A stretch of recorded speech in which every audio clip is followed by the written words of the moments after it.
Christmas. So birthday in 2 years' time. So as a Christmas child, what special message do you have for the people of your state? Christmas time and also end of the year celebrations. Let's start with that before we begin to go into the bigger details. Thank you so much, Dr. Abati. And then, gentlemen and lady, nice having you here at the Government House, Ibadan. Actually, the countdown to my birthday will start tomorrow. You know, usually I do the countdown. Once it's midnight, you know, cut the cake, and then that's it. Just rest afterwards. So I want to use this opportunity to wish Oyo State people and Nigeria at large a Merry Christmas and a happy, joyous and rewarding year 2026 ahead of us. I've actually, in the last 6 years, I've been having media chat, but it's been localized. You know, usually I'll go to BCOS and then about maybe 3 to 4 times in a year, almost on a quarterly basis.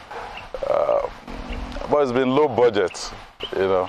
Oyo State is not an oil-producing state, you know, so so it's been low budget for us. And then people started, you know, calling me. They will come to Ibadan and say, so you guys have done this much, you've done this, you've done this. It's almost like you light a candle and put it under the table. So I think I was convinced at some point that we must let the entire Nigeria know what is happening in Oyo State, and also they can come in and check as well. That's why I said, well, maybe for this once, let me have a medium type of budget media chat, you know. So no big deal really.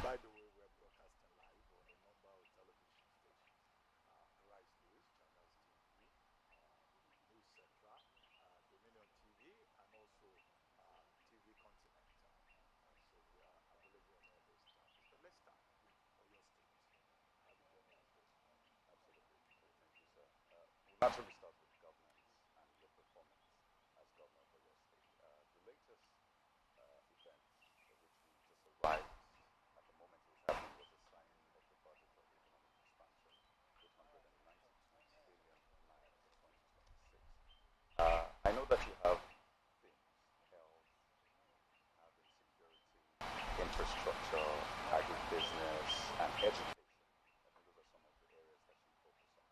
But I want you to get into finer details for the people of your state who see the budget of economic expansion and wonder what it means. On the one hand, 892 billion naira. Your back allocation, give or take, yearly is about 240 billion naira. Your IGR is about 100 billion naira. So when you put those together, you begin to wonder how do you plan to finance it?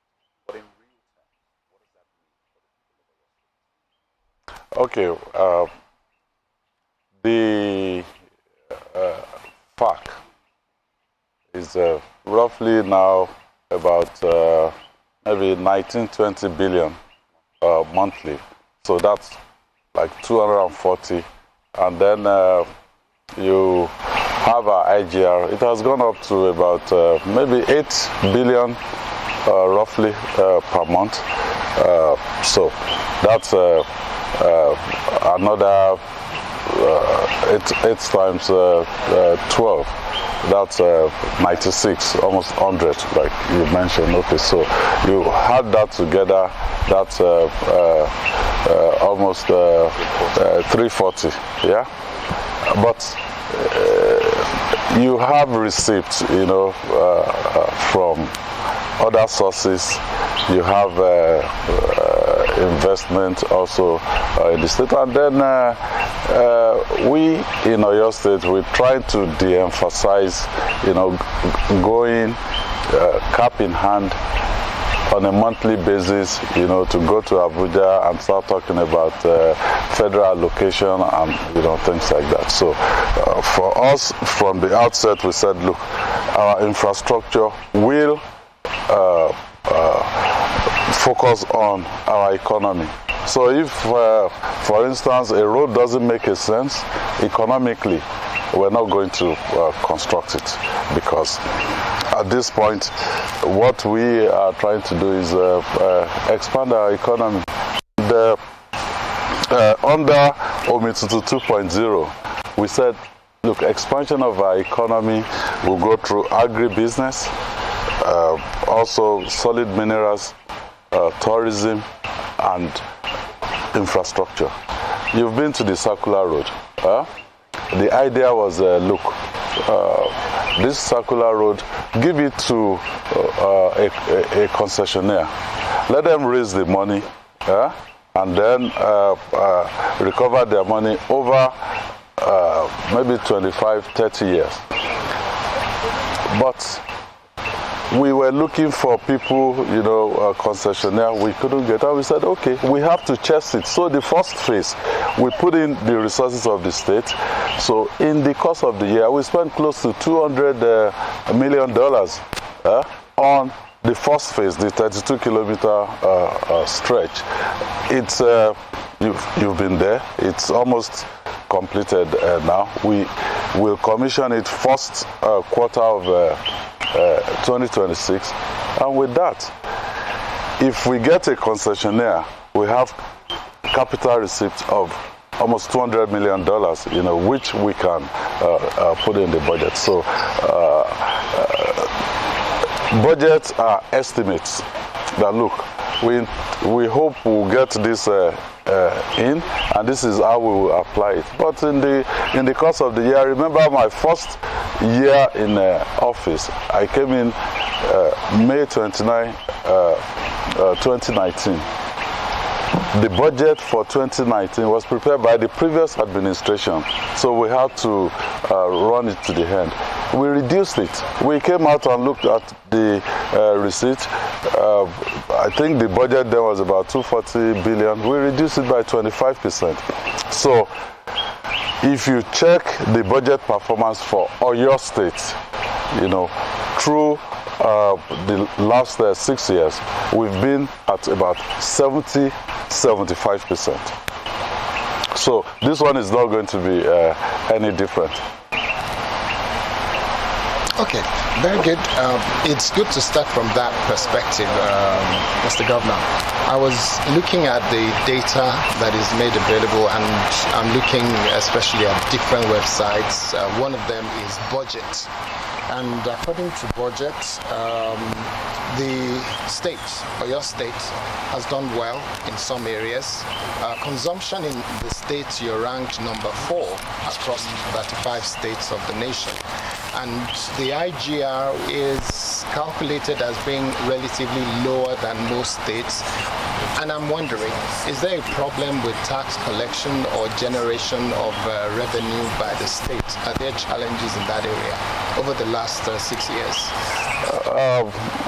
First, we made up our minds that we will not increase taxes on our people. No new taxes. So in the past 6 plus years, you won't have any new taxes in Oyo State. But what we've done is we've brought in people, into the tax net. It's a chicken and an egg type of situation. What do you do first? Do you, tax the people first, or do you allow them, create an enabling environment where they can expand production? When you expand production, and you have a productive economy instead of a consumptive economy, then you are in a position to tax more and raise your IGR. So that is a less traveled road, but that is the road that we as government, we decided to take. And I'll tell you what we've done in the past this year that is closing, 2025, we looked at the landscape in Nigeria. We looked at schemes that other countries, other African countries, they've been able to take advantage of to expand their economy. And we found out that, look, let's take AGOA for instance, African Growth and Opportunity Act.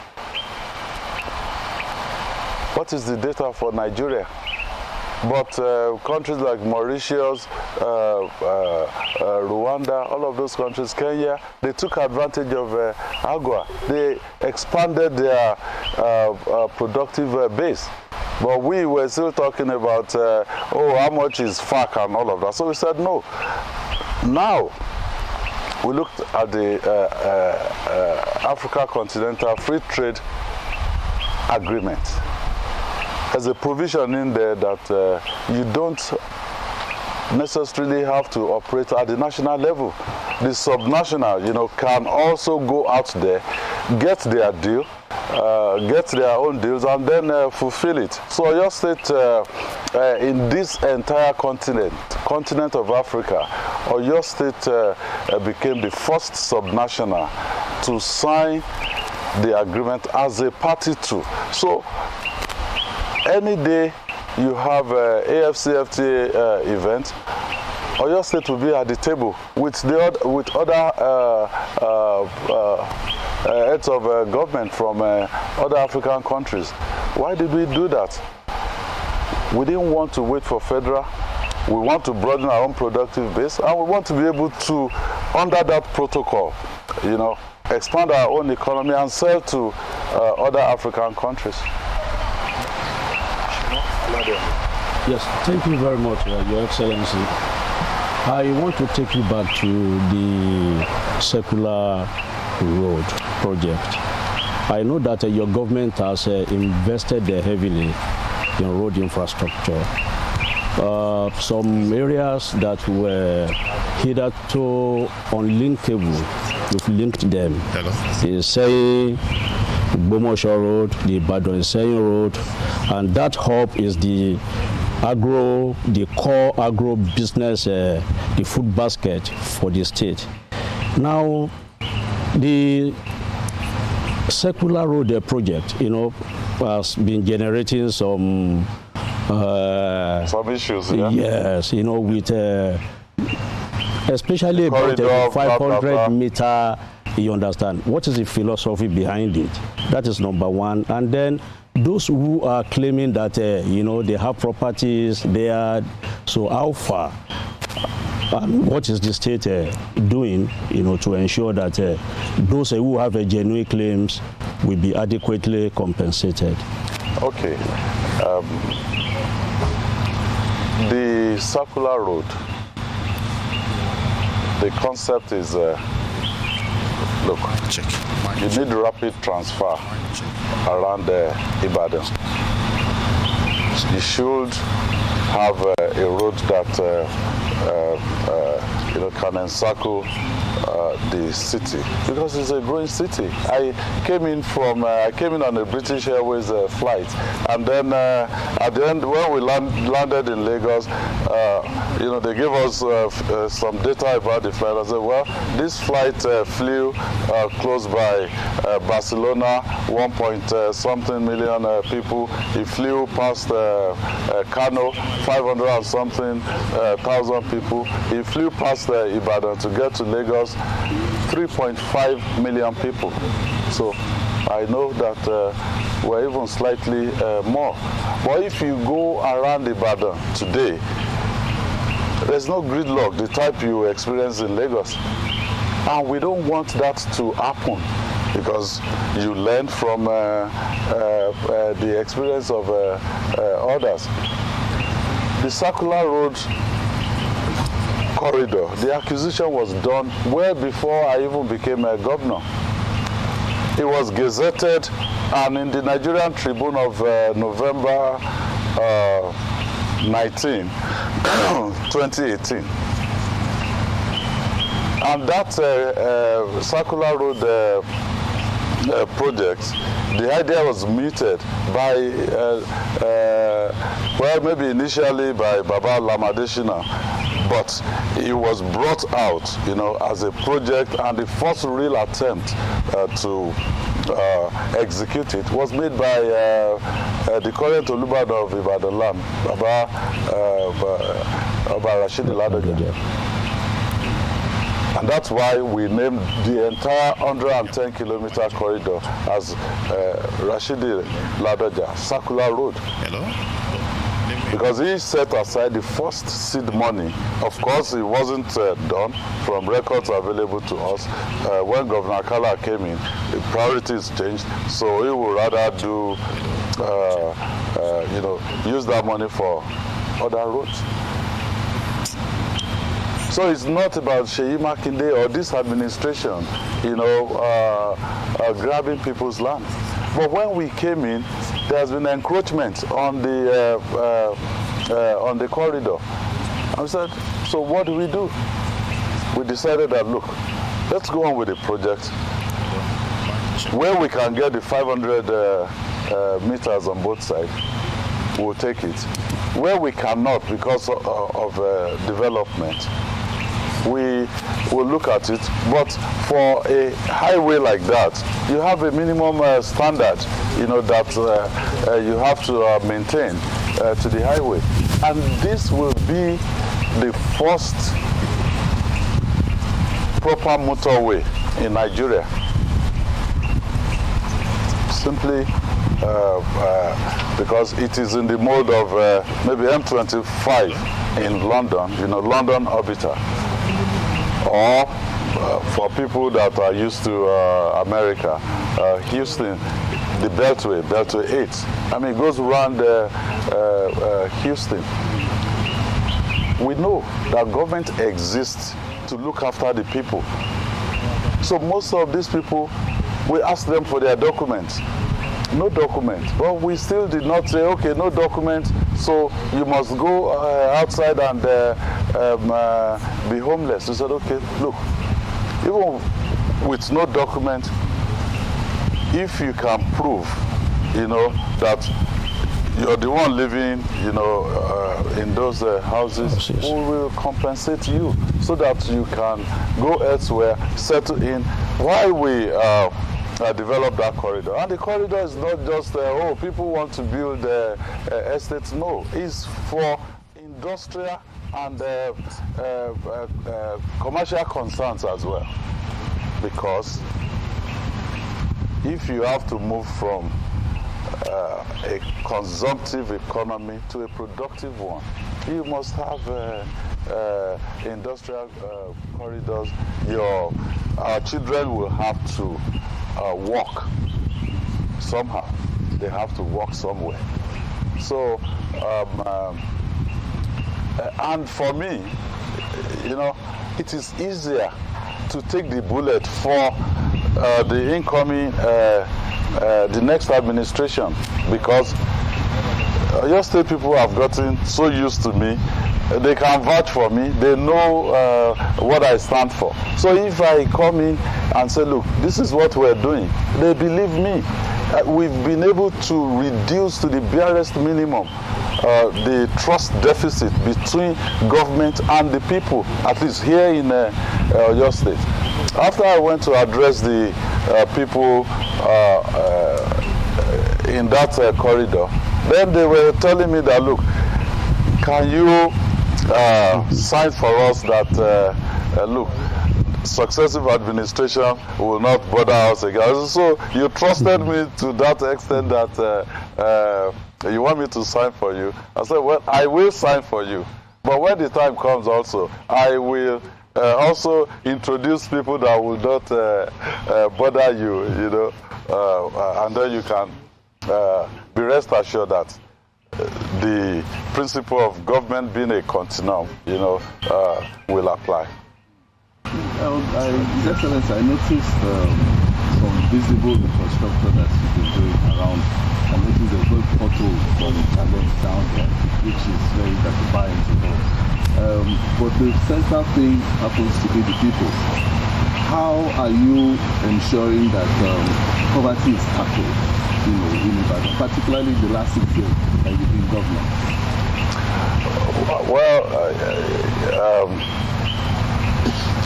the way I look at it is,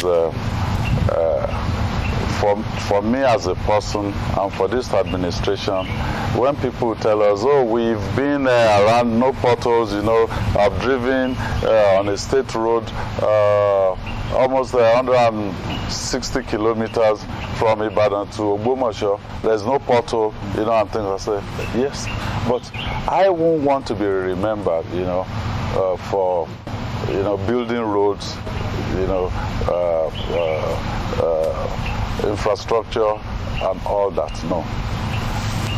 We will love to be remembered for the institutions that we're creating that will ensure that there's good governance and sustainable development and growth long after we've left this place. That ring road that you mentioned just now, if I ask a lot of people who constructed the ring road, I went,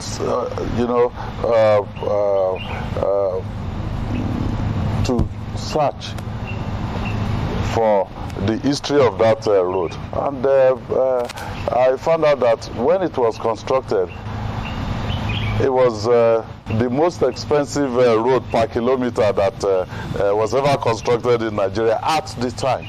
And if you ask people who constructed that road now, I can tell you they won't know. So that is what you get. The only way they will know who maybe started a road will be if the road is not finished. If the project becomes abandoned, then they will tell you, this road was started by XYZ. Then that's it. Because I was walking within the oil patch at Kwale. So we went to Ogume, and then we saw a bridge. It wasn't, it was abandoned. And then I asked the people in that area, so, what's this? That bridge was started during Ogbemudia's time. Successive government did not complete it. Then you can get credits for that. But if you start a project, you finish it, and people start using it, within a very short time, they will have forgotten. So for us in Oyo State, we believe that we're not going to give people handouts. We will create, and we've been creating that conducive environment for people to, come in, have opportunities, and then they'll take themselves out of poverty. I was working inside a Shell Bonny terminal when they were sand-filling the entire Finima for Nigeria LNG project. And then all the fishermen and those people, they built, decent houses for them. It didn't take 5 years before the whole place was turned into a shanty town. So the approach, and again I argue this with the World Bank, their preference is, look, have conditional cash transfer, give people money, and I said no. In Oyo State, what we did was I'd rather subsidize productive efforts of people. So we said, when we hit this economic headwind, a lot of state governments, they were bringing in palliatives. Say, okay, yeah, we'll have palliatives, give food to people.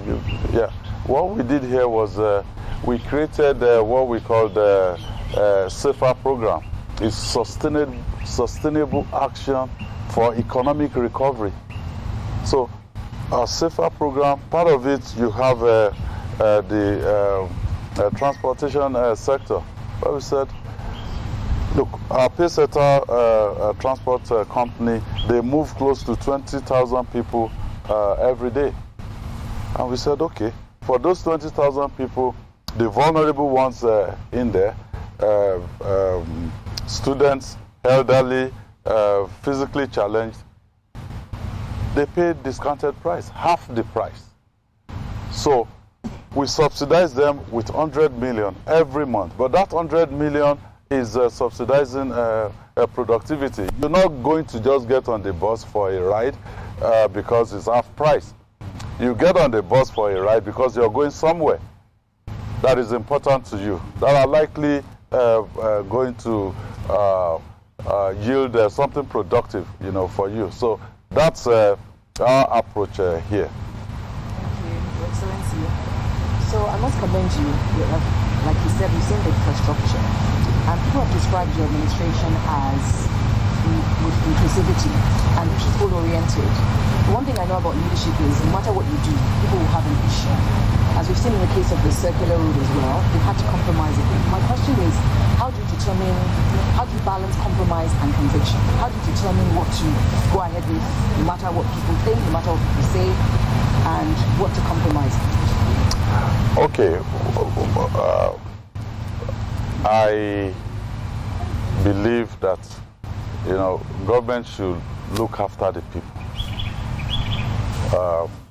And I also always tell my people that we're not the most brilliant around. We're not infallible. It's only God that cannot make mistakes. So we may take decisions that, maybe in the long run may be wrong. I told Oyo State people when I was asking for their votes that I may not be right all the time, but I will be honest all the time to the people. So if we did anything that in the end we have to adjust because new facts became available to us, we're not that proud to say, look, we won't do that. So I think that's really the way we've operated. And it has connected us more to the people because they know. I go around them, I stay with them, I listen to them. Yeah.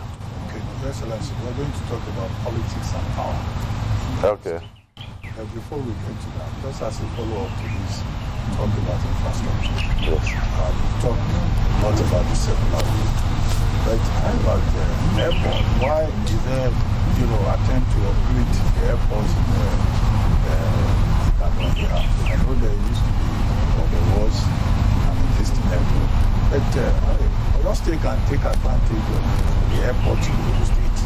It's an international airport. And it's so close to Ibadan. You decided to go ahead and upgrade the one in Ibadan. Why? And then yesterday, after the presentation of the project, we were told that you had a meeting with TVC, Adelabu, what transpired. What was the matter? Just briefly. Okay.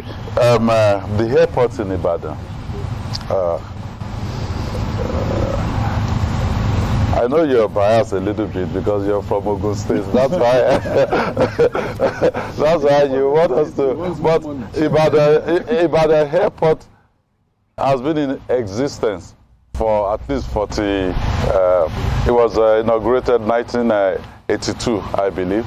So for at least 43 years. So your airport. At Ogere, just started. So we looked at the economy of Oyo State, and we looked at elsewhere around the world. The best example I can give to you is just look at Dubai and Abu Dhabi. They are just like Lagos to Ibadan. maybe slightly longer. I think it's about 154 kilometers. Here is 112 kilometers. In fact, it's 135 kilometers from Ojo.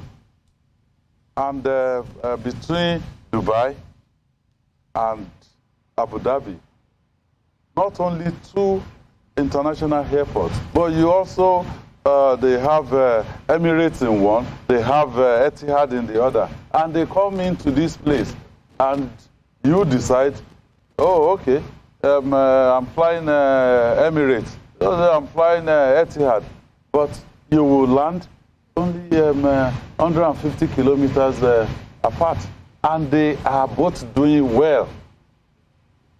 They're both doing well. So for us here, we know people. I mentioned those sub-pillars that we felt we can use, to expand our economy. When we were given the opportunity to serve the people of Oyo State for the second tenure, we had a tourism. Yes, I've seen people say, well, you can come to Ikogus in Ekiti State, or you can go to this and that. How do you get there?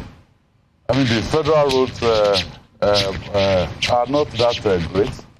If you're going from Ibadan here to Ife, Ilesha, I mean, it's a very difficult journey. Okay, my friend Dave Umar, he said they are starting the concrete road, to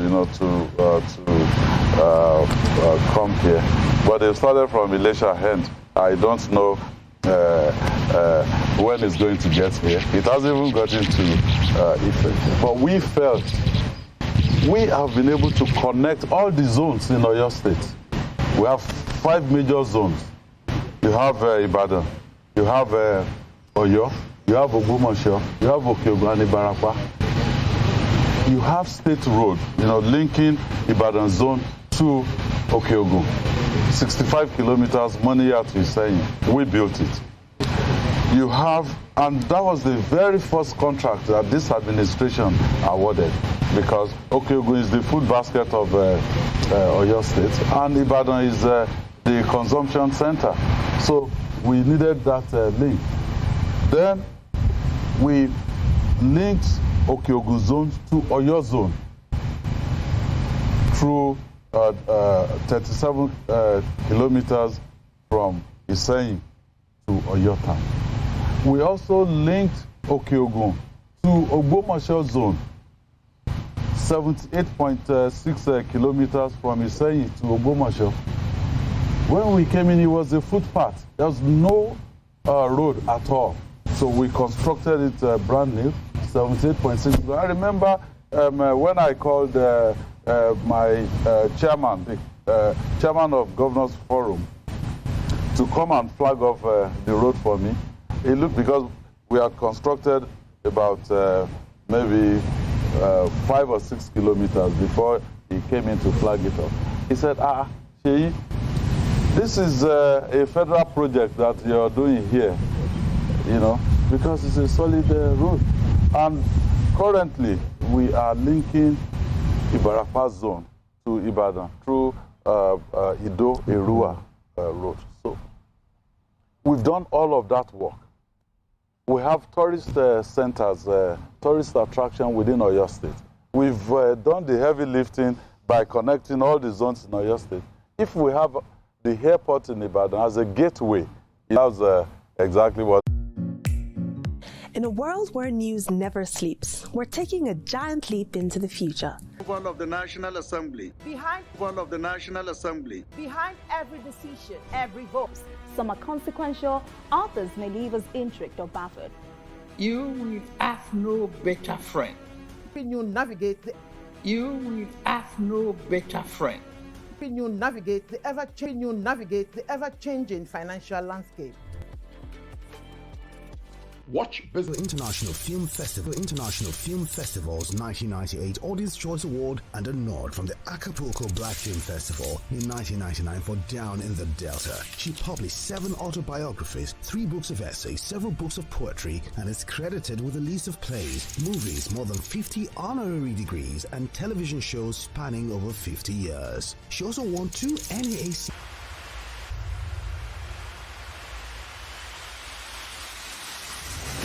happening with the PDP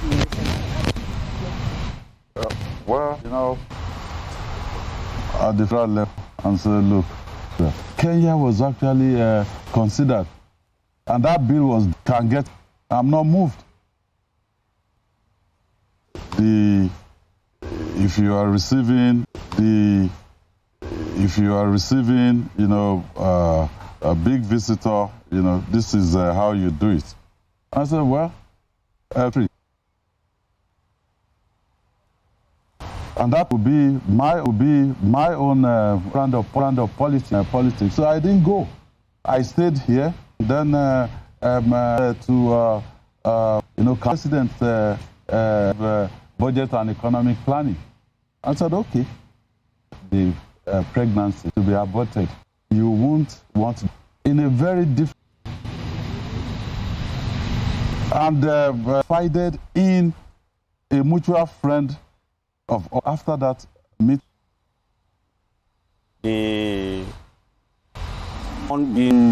is no faction. There is no faction in PDP.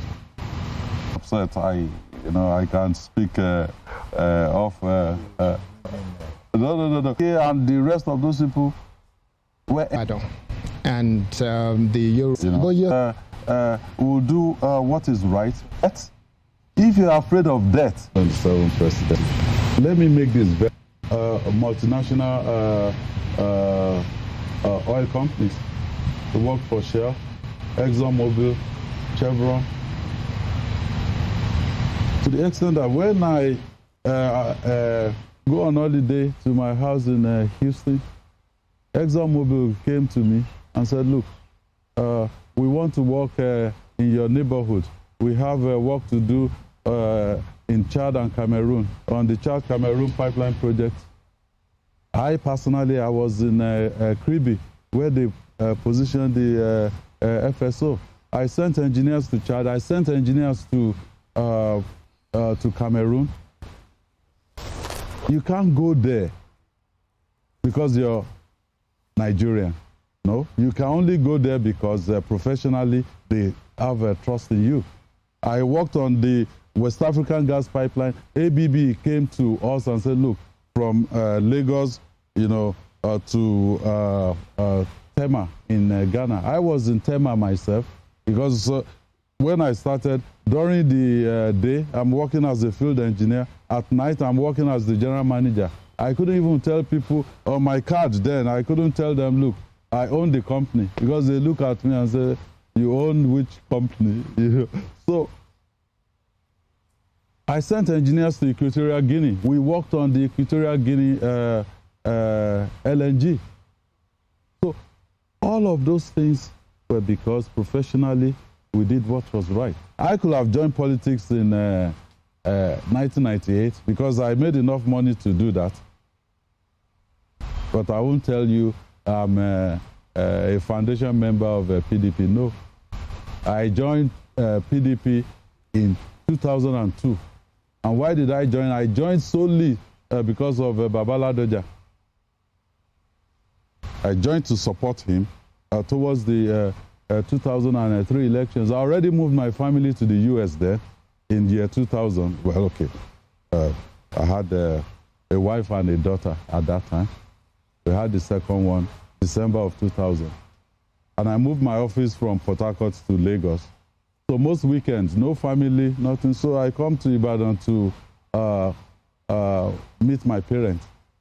One thing led to the other. From that place, I commissioned the classroom block that I gave to my alma mater.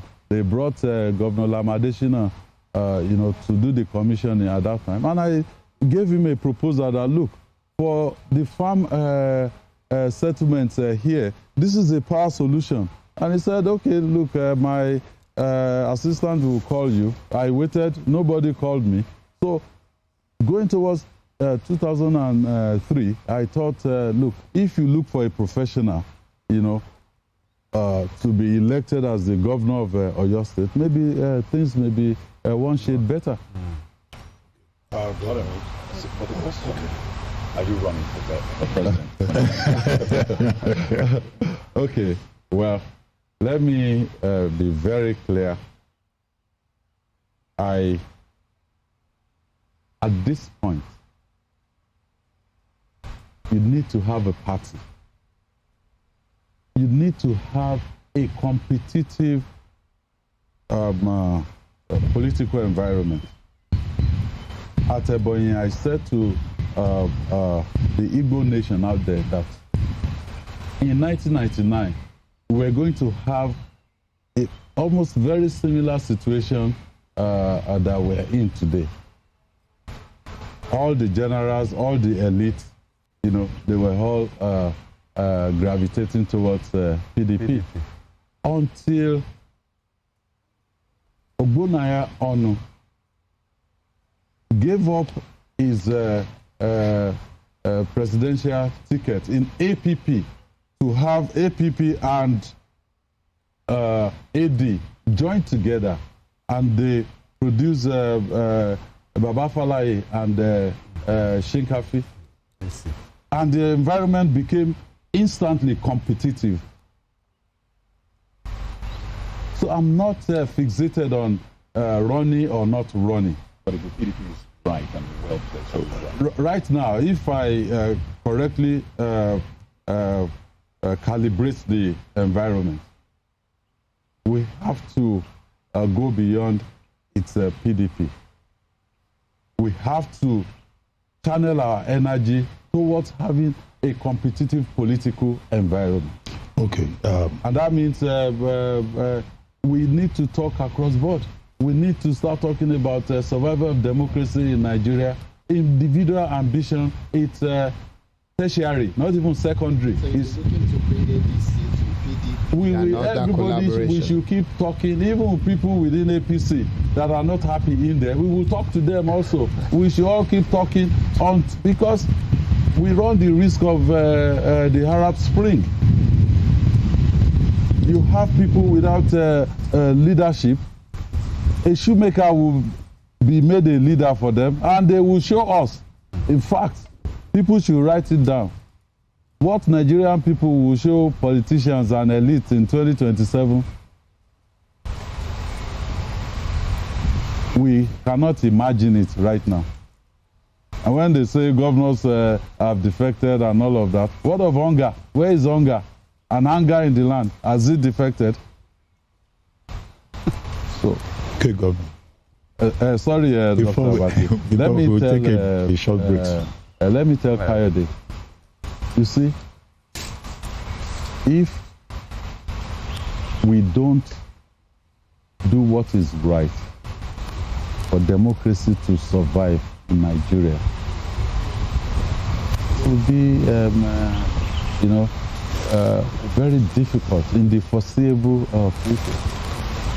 So that's really.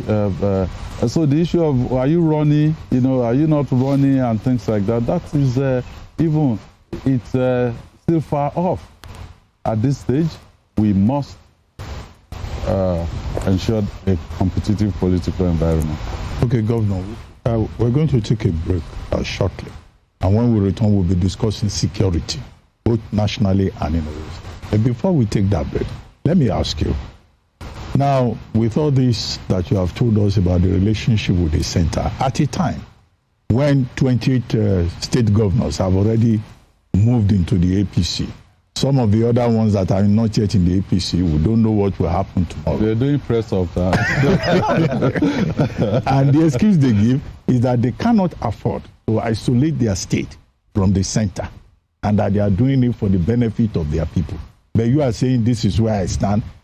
Now, have you seen any difficulties in terms of what comes to your state because of your political stance? And secondly, economic hardship. I think it was James Asukwo who was asking the question about what are you doing about poverty. Now, many Nigerians blame the Tinubu administration for the economic hardship. Are you one of them? Do you think that the APC Tinubu administration misdiagnosed the ailment? Well, Dr. Abbas, let me just first of all make one clarification. You know, when you see governors, they say they are defecting. A classical case is the last election. Governor of Delta State, I mean, he was the vice presidential candidate of PDP, you know, a sitting governor of Delta State. Particle lost in his state. Huh? So, you're talking about elites and all of those things, governors. How about the people? What are they doing? What are they saying? What are the people? What are they telling us? So, I'm not bothered. I will still continue to say that. Now, let's deal with the issue that you've raised. What's my relationship with the center, and do I feel any impact? Well, I believe the center right now, they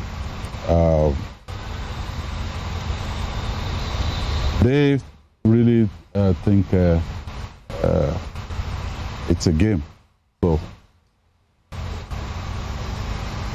we played the game, and then we got into power. The game on. But I came in to Oyo State from day one as opposition. When I became governor here, President Buhari was running his second term. So I've learned to rise above partisanship, you know, to present, our case. We went to President Buhari, said, look, we want state police. And he said, well, I can't support state police because you state governors, you're not even able to pay salaries of your workers. Federal government is giving bailouts and, you know, all of that. Why should I support you harming people that, you know, you give them guns and you won't be able to pay them? And we said, well, okay, sir. I was just maybe 4 months or so as a governor at this particular time. But from day one, when I came into office, we've always paid salaries on the 25th of every month. This is the 7th year running, and every year we pay 13th month salary. So we've gotten that template right in Oyo State. In the beginning, they said, okay, let's see them. We were there before. He won't be able to sustain it for more than a year. But we've sustained it for going to 7 years now. So if you now take our action after, you know, the president's position, we said, okay, we can't have state police, but we can have Amotekun. So we came together as governors in the Southwest, and we launched Amotekun, which was midway between, the state police that we're asking for and providing security for our people. So sometimes you won't get what you want. Like the airport in Ibadan, I gave to the president, please, let us upgrade this. These are the things that we want to do. And he said, approved at no cost to the federal government. And I said, thank you, sir. You know, at least the approval means something to us. We can go out there and do the work. And we were grateful and thankful to him. But we went around looking for money, you know, to fix the airport because it is important to Oyo State economy. Same for federal roads. So, look, give us approval, even if you're not paying. Governor Fashola was the Minister for Works at that time. I went to him. It took me 2 years to get approval to fix Oyo to Iseyin. We fixed it because it was passing through our agricultural belt. People of Oyo State, they don't care. If the road is local government, is state government, is federal government, just even if it's community road, fix the road, let them go about their economic activities. So I'm not bothered about, will I cry that, because I'm in the opposition. I will engage with them on the basis of, look, do what is right for our people. At least you have voters in this state and people that are APC as well. Even if you're not doing it for Seyi Makinde or this administration, do it because of your own people as well. That is the way we've engaged with the federal government. I went to the president and I wrote to him and said, look, Oyo State, let's solve this illegal mining thing. We gave a proposal. I have it on record. The president signed and said, look, go to the Minister of Mines and let's look at the model. If we solve it in Oyo State, you can replicate it elsewhere in Nigeria. After all, during COVID, I argued at the National Economic Council when they came in, Professor Oshibajo, the VP then, and said, look, mandatorily, we must go and lock down everywhere.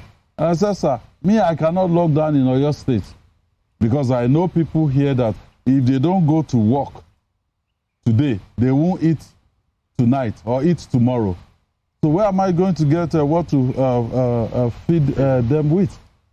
So we went back and forth, and then we agreed that, well, let it be voluntary. If you think your state has to be locked down, lock them down. And we did not lock down in Oyo State. So we gave the proposal. We went there, held meetings upon meetings with my security team, with the Minister of Mines. At the end of the day, he came out with a mines marshal. The mines marshal. I asked, please give me the law setting up this mines marshal. Till tomorrow, I haven't seen any law anywhere setting it up. Okay, how many are there, even if that is the route to go? They employed 1,000 of them for the entire country. Maybe now there are 2,000 or 3,000. I believe that, yes, we've identified what to be done. They can either work with us to do it, or they can go their own route. Usually the nature of problems is such that if you have a problem and you're able to solve it, it will go away. You move on to something else. But if you're not able to solve it, it will come back.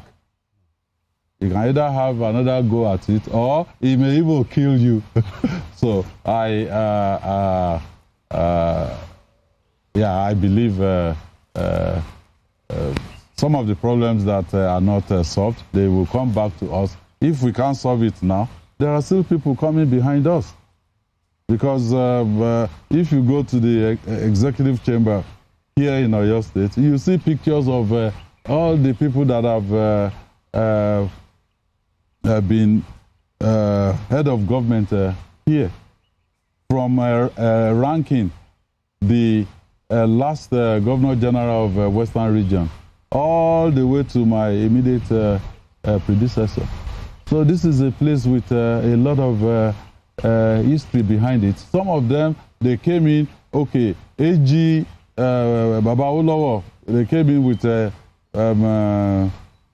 AG, Action Group. Then you've seen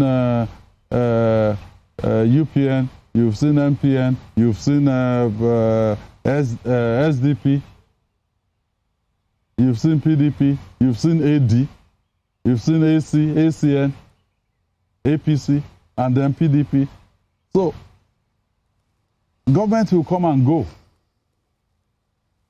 but our state and our country will remain. And however we lay our bed, that is how we will lie on it. So if we say we won't solve this problem now, the problem will not go away magically. And then I think the bottom line is we can do more, we can do better for the people of Nigeria. And when I was campaigning here in Oyo State, I challenge anybody, if you see a video or anything where I said to the people of Oyo State that, oh, this government, they haven't done this, you know, because of that, don't vote for them. No. We came out with a roadmap for accelerated development of Oyo State, 2019 to 2023. And we listed those things that we were going to do. And we said, look, this is what we want to do. Vote for us on the basis of this. And then if at the end of the day, we're not able to achieve that, it's in black and white, then don't give us another opportunity to serve you. Well, His Excellency already talked about security. Amatekun State Police. You just take it from there. Do we take a break now? Not yet. Okay. Well, I think naturally security has been one of the biggest stories in the country. And I wonder what your take is on how the government is approaching this with the whole withdrawing police from VIPs. I imagine you've been affected as well. Maybe you had some of them caught from your entourage. Also the designation, the recent designations, the way the government is handling banditry, the kidnappings and all of that. I wonder if you are sort of removed from it because Oyo State isn't feeling the brunt as much, or it's something that worries you and you think this government can do better. Well, we have been extremely lucky here. We've had, you know, service commanders that they see their posting here, you know, like they're being posted to their actual state of origin. So they step up to the plate. We've had the GOC, the garrison commander. They've all been very supportive. I mean, maybe today or tomorrow, they will have finished the clearance operation within the Old Oyo National Park, you know. And of course, Amatekun, I mean, is one institution that we created that Oyo State cannot do without right now. If you go around and ask people, should we scrap Amatekun? You know, they'll say no. They have been, you know, cooperating and working with the federal agencies, you know, and that has kept Oyo State safe and secure, you know. I'll use this opportunity to once again say thank you to our service commanders and everyone that has, you know, supported the state.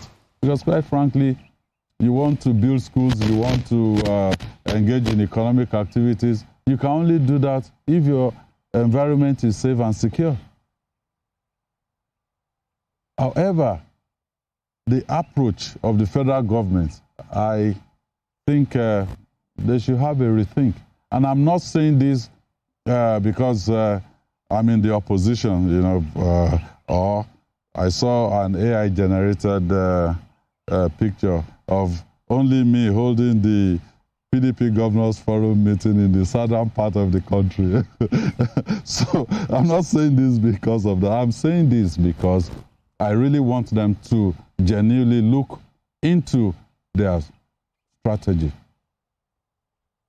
One is say, go ahead and employ 30,000 policemen. Go ahead and employ this much army and all of that. Is that our problem? What do we have on ground in terms of you know, communication, in terms of technology, in terms of looking after the welfare of these new people? When we were agitating for state police, they came up and said, well, it's the same as a community policing. They employ these supernumeraries and all of that. Since they've been employed, they've not been paid. They can challenge me, at least the ones in Oyo State. I know, if not in other states. So it has to be that synergy between, the federal government, the state, and the local government. And nobody should be proud, among those tiers of government. We should all come together. It's like in Oyo State. Oyo State has 50 celebrations, 3rd of February next year. But it will be here, but it will be here, but they may not take to the sky just about that time, but they will within the first quarter. Not take to the sky just about that time, but they will within the first quarter of next year. This na Cruise Express. And this go be the best 4 hours of our life. This na Cruise Express. And this go be the best 4 hours of our life. Country people, make una join us. Aww. Life. Country people, make una join us. Aww. Now we be What's Up Naija. Now we be What's Up Naija. Now we they give you wetin dey sup for inside we country. Yes, so. Now we they give you wetin dey sup for inside we country. Yes, so. Keep it locked. Keep it locked. If God be your papa, why you not gonna make young? If God be your papa, why you not gonna make young?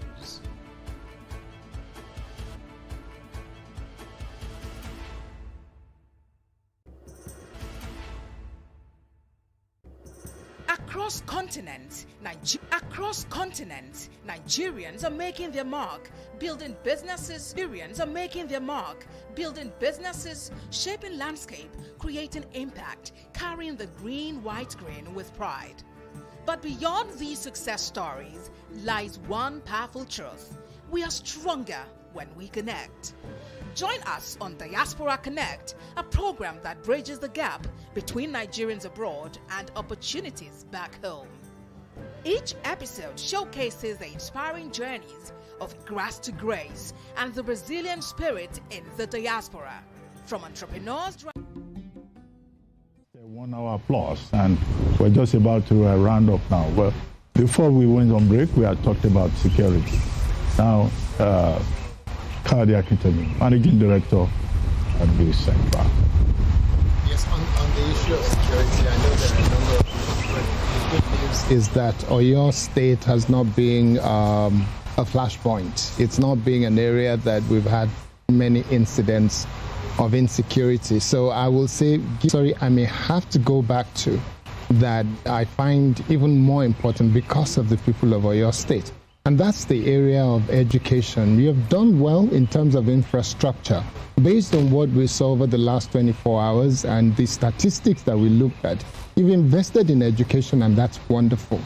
But in the area of quality of education, what are you planning to do in the next couple of years before you hand over to whoever becomes the next governor? And adding to that is the issue of healthcare, because these are two of the most important things to any citizen of Oyo State: healthcare and education. In the area of healthcare, I know you've won awards as well. Primary healthcare, you've changed the infrastructure. I've looked at the statistics. It looks good on paper. But understaffing of some of those primary health care and making sure that the things that they need, the little things that makes the common man able to say, I have a primary health care next door that I will get all that I want, that makes sure that the basic health care is taken care of. What are you doing over the next couple of years? Thank you. Okay, well, we came in and we looked at the primary health care, and also, diseases and ailments that are killing our people.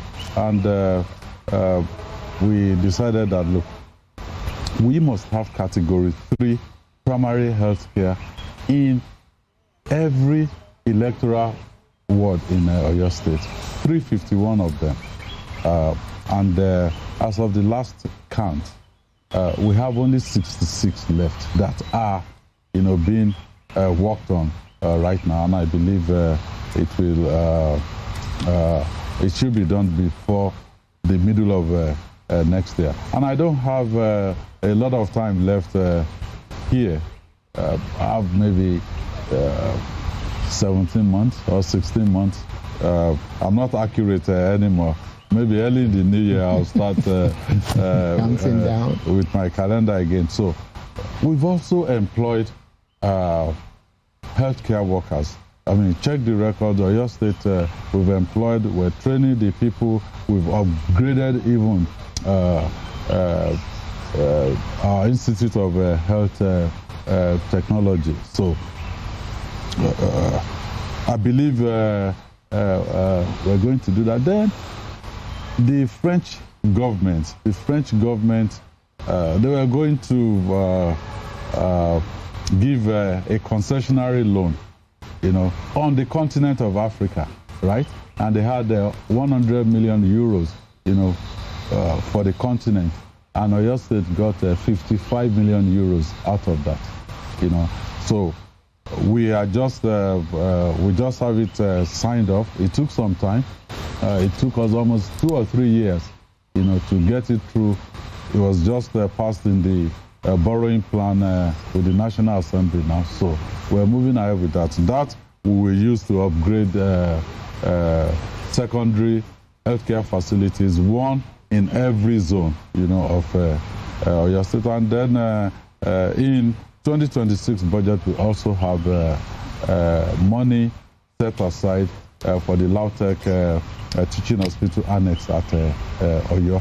So I believe we're doing okay. And in terms of the amount of money relative to our total budget voted for healthcare, I think we're also doing very well in terms of international benchmark. For education, I am a product of the public school system in Oyo State. I attended St. Paul and then St. Michael's Primary School, Yemetu, not up to a kilometer from here. And then I also attended Bishop Phillips Academy, Iwo Road, Ibadan. So I turned out to what I am today. So I understand precisely what we're supposed to do. We have special intervention now going into the health sector, and education sector rather. Shino, quickly. Yes. We have just Your a few Excellency, minutes. What I'm worried about is the post Sheyi Makinde administration. You've invested so much, built so much infrastructure. Your legacy project, about 110 kilometers, that is the circular road. How are you going to ensure that whoever is succeeding you continues this project? Because we have, one of the terrible cultures that we have in Nigeria is, leaving projects uncompleted, white elephants everywhere. So what are you going to do to ensure that this legacy endures? Well, we've changed the culture in Oyo State. If you see any project started by any of my predecessors that have not been completed, please bring it up to the table. We will deal with it. And then people say, oh, it's Sheyi Makinde. And it's not Sheyi Makinde, it's the team behind all of this. So I ask the people that, if we're talking about the team, you've watched Omituntun 1.0. We call it Omituntun Apakini here. And then you watched Omituntun 2.0, which is my second tenor. What we are cooking now is Omituntun 3.0. You may get to 4.0 and all of that.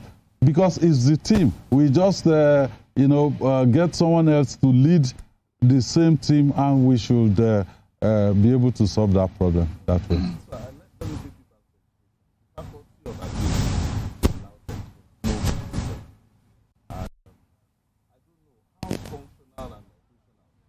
Is the new place that they are going to in Ishei.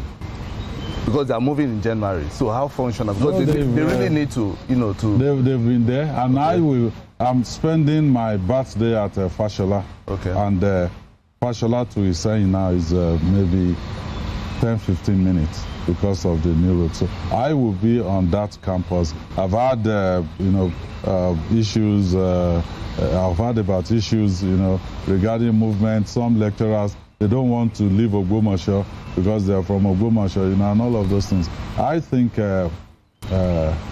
whatever issues or challenges they have in there, I think we have the capacity to resolve it, and we will do that. Yes, Your Excellency. I mean, beyond the policies and infrastructure, what would let's say, Jami there say about your administration that has changed their life or his life? Well, what I heard from Jamiu, from Bere, is that, look, Mr. Governor, we don't want this music to stop. Mere paying salaries on the 25th of every month is about now 20 billion naira for the state and about 12-13 billion naira for the local government. That is 33 billion naira into Oyo State economy every 4 weeks. Jamiu, carpenters, traders, market women, they all are having this. And then you need to look at, the atmosphere that we've provided, the economic activities going on in there. I think their concern is, how will this music not stop? And well, Governor, we just asked 2 questions. Mine is about lottery and gaming in Oyo State. Your DG gaming and lottery was on Arise News a few days ago, and he was saying, look, the Supreme Court has ruled that states are the ones to control and regulate, not federal government. 2 days later, President Tinubu said exactly the same thing at APC meeting publicly.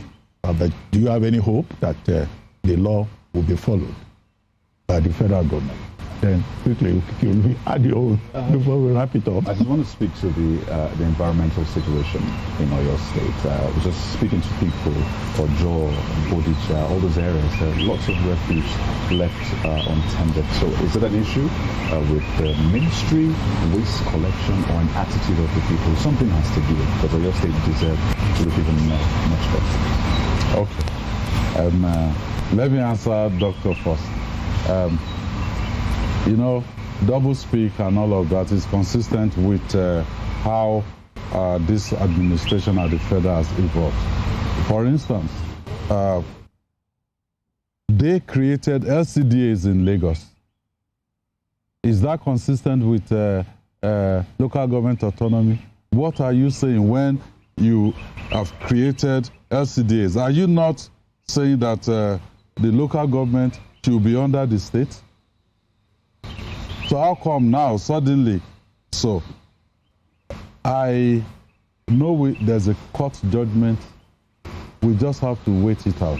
Some of these things, they may not be resolved strictly through the judicial process. Some you have to negotiate political solution and things like that. I think this will fall into that category where people should honestly come to the table and say, look, we have issues with this area or that area, but you can't keep shifting. If you are at the subnational level, you take one position. If you are at the federal level, you take another position.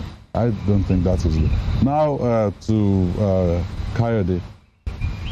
The refuse situation, I've had to apologize like maybe 2 or 3 times now. I think it's power play within my own team, where they're talking about, oh, we should do this and we should do that. And they took it too far. I met with the folks involved yesterday, and I think we will resolve it. Yes, it's an issue. If a problem is not solved, it will keep coming back to us until it is solved. But I believe we'll solve it. On that note, Governor, we would like to thank you very much for hosting us here in Ibadan and given us this opportunity to have a chat with you. We wish you a Merry Christmas and Happy Birthday. every December 25 is a double celebration. Yes. Thank you, Kaude Okikiolu. Channels, television, Kaude Akintemi, TV Central. News Central. News Central. There's TVC. News Central. Shino Oladende, editor Sunday Tribune. James Asukwa from TV Continental, right? TVC. And then Mrs. Giwa Nofua from Dominion Television. And thank you all at home for watching. We've been talking with the governor of Oyo State, Engineer Seyi Makinde, whose birthday is on December 25.